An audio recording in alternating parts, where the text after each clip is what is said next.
উঠানে মহিলাদের জটলা দেখে দাঁড়িয়ে যাই। সামনের দিকে এগিয়ে যেয়ে দেখি আপা বসে আছে।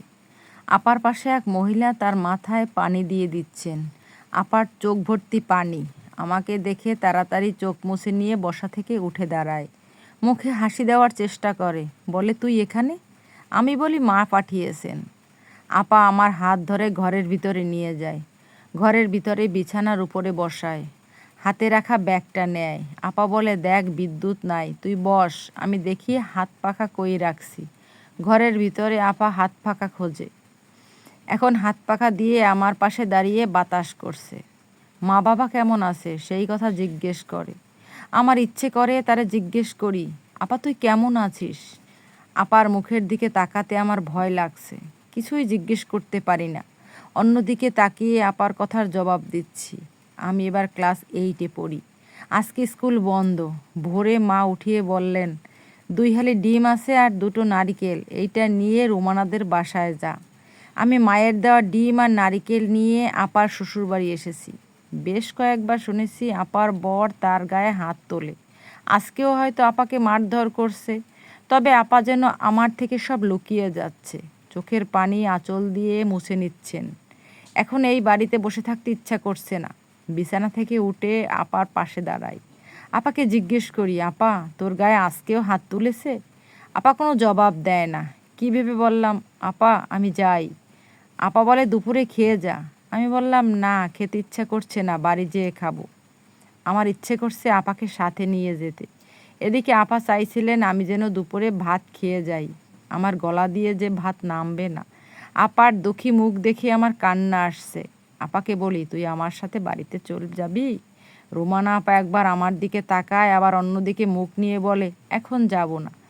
আপার ঘর থেকে বের হব তখনই আপা কী ভেবে বলে, রাতুল তুই দাঁড়া, আমিও যাব তোর সাথে। আপা যখন বলে আমার সাথে যাবে শুনে ভালো লাগে। পরনের কাপড়টা পাল্টে আপা একটা ভালো কাপড় পরে আমার সাথে রওনা দেয়।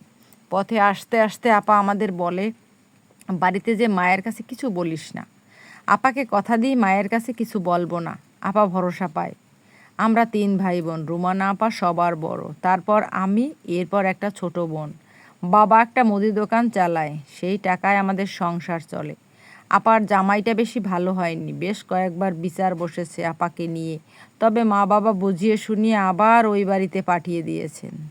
আপাকে নিয়ে অসময়ে বাড়ি আসতে দেখে মা অবাক হয়। যদিও বাড়ি আসবার পরে কেউ কিছু আপার কাছে জিজ্ঞেস করেনি। অবেলায় আপার বাড়িতে ফিরে আসা এখন অস্বাভাবিক কিছু না। রাতের বেলা আমি মাঝে মধ্যে বাবার দোকানে বসি।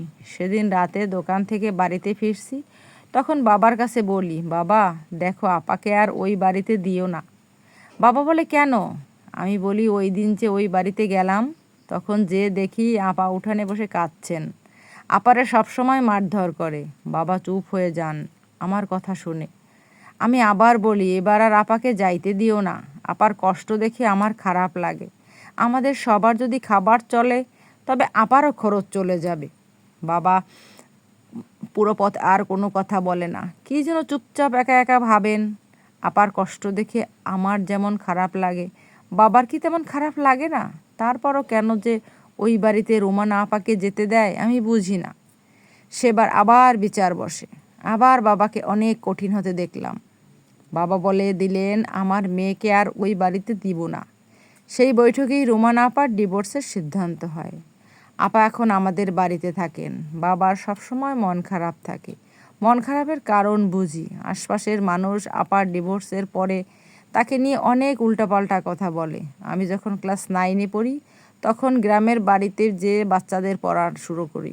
গ্রামে অবশ্য তেমন টাকা পয়সা পাওয়া যায় না, অল্প কিছু টাকা পাই, তারপরও ভালো একটা অঙ্ক আসে। সেই টাকায় আমার পড়াশোনার খরচ চলে যায়। বাবার কাছে একটু স্বস্তি লাগে। সামনে ঈদ, বাবা আমার আর ছোট বোনের জন্য কাপড় কিনেন, শুধু বড় আপার জন্য কোনো কাপড় কিনলেন না। আপার আবার কিসের ঈদ?